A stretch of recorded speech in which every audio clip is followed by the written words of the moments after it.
Well, new at 6, as Nevada voters consider legalizing recreational marijuana, there are lessons to be considered.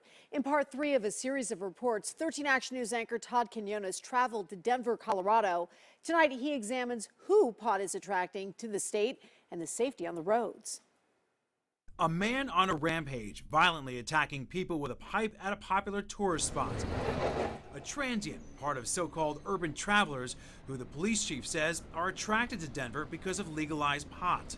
Trouble like this is why more police are patrolling here and private security guards were hired. This is a major tourist attraction here. Yes, And you've noticed a definite change. absolutely. Change for the worse. Yes. The constant smell of marijuana, the sight of young, really unwashed homeless kids. Attorney Rachel O'Brien has been a leading voice in tightening regulations on recreational marijuana. We met her on the 16th Street Mall, about a mile-long downtown street lined with shops and restaurants. She cites a report from Denver's Downtown Convention and Visitors Bureau indicating marijuana consumption, panhandling, and safety concerns are among the top complaints from meeting planners across the country. My brother-in-law was in town, and he walked on the 16th Street Mall with his daughter just a month or two ago and said, "I'll never go back." It was uncomfortable. But on the plus side, pot tourists are helping the marijuana business surge. This is our original grow here on our right. It's now nearly $1 billion a year industry. Brad Roddy works with one of Denver's largest marijuana dispensaries. It all started here, and then it sort of grew all the way to this. To this. That's incredible. And then it kept going. Denver's Medicine Man did close to $20 million in sales last year, attracting tourists like these brothers.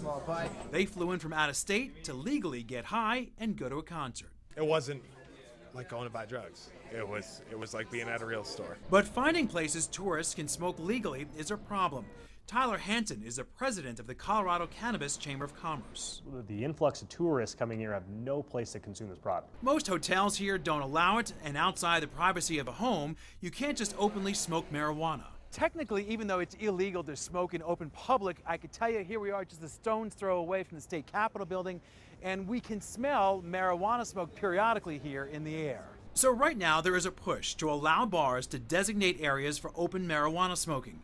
Andrew Freeman is Colorado's pot czar. The governor's point of view, at the very least, we should not be allowing for dual consumption. You should not be able to have a beer in one hand and a joint in the other hand. There are concerns allowing open mixing of alcohol and pot will lead to more DUI-related deaths.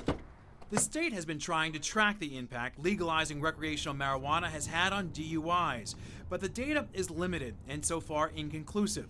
But Colorado State Patrol indicates fatal crashes where THC, the active ingredient in marijuana, was found in the driver's blood has increased some 44%, from 55 in 2013 to 79 in 2014.